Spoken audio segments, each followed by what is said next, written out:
मेरे पास एक क्लाइंट आती है और बोलती है मैं अपनी मन की बात किसी से कह नहीं पाती हूँ। मुझे पता है कि कुछ गलत हो रहा है, लेकिन फिर भी मैं अपने आप को रोकती रहती हूँ। कोई वॉइस है मेरे हार्ट में जो मुझे रोकती है।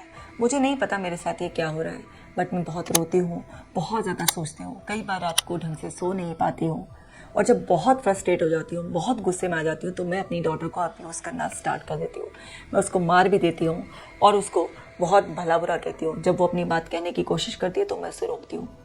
एक तरफ तो मैं चाहती हूँ कि वो मेरी तरह दब्बू ना बने, वो कॉन्फिडेंट बने, बोल्ड बने, लेकिन एक तरफ मैं ही उसको रोक रोक कर, टोक टोक कर, बार बार अब्यूज़ करती हूँ। मुझे नहीं समझ में आ रहा कि मैं ऐसा क्यों कर रही हूँ। मैं खुद भी परेशान हूँ और मैं अपनी डॉटर के साथ ऐसा नहीं करना चाहती।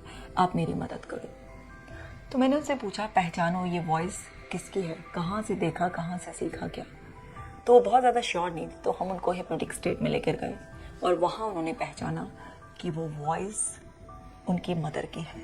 उन्होंने अपनी मदर को हमेशा इसी तरह से अपनी फीलिंग्स को दबाते हुए, सप्रेस करते हुए देखा, अपने फादर के अब्यूज़ को सहते हुए देखा।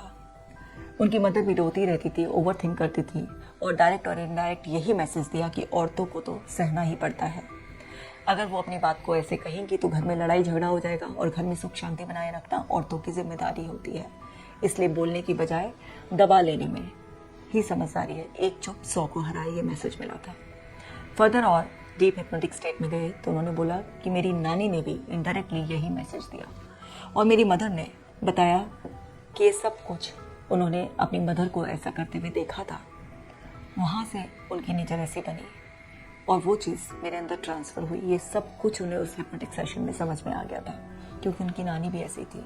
उनकी नाना के जितने भी अब्यूज़ थे उसे आराम से सह लेती थी। तो जनरेशन टू जनरेशन यही ट्रांसफ़र हो रहा था कि औरतों को सहना है और घर की सुख शांति बनाए रखने की सिर्फ औरतों की जिम्मेदारी होती है। जहाँ वो बोलेंगी वहाँ पर वो सब कुछ बिगाड़ देंगी।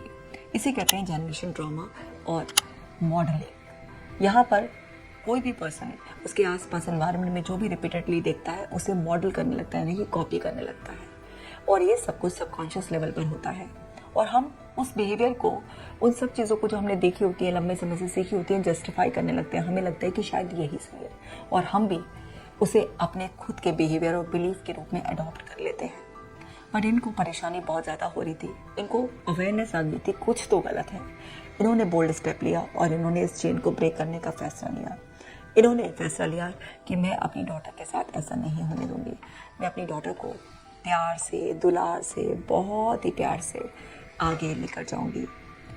अब इन्होंने तो अवेयरनेस से फैसला ले लिया। आप कब ले रहे हैं फैसला?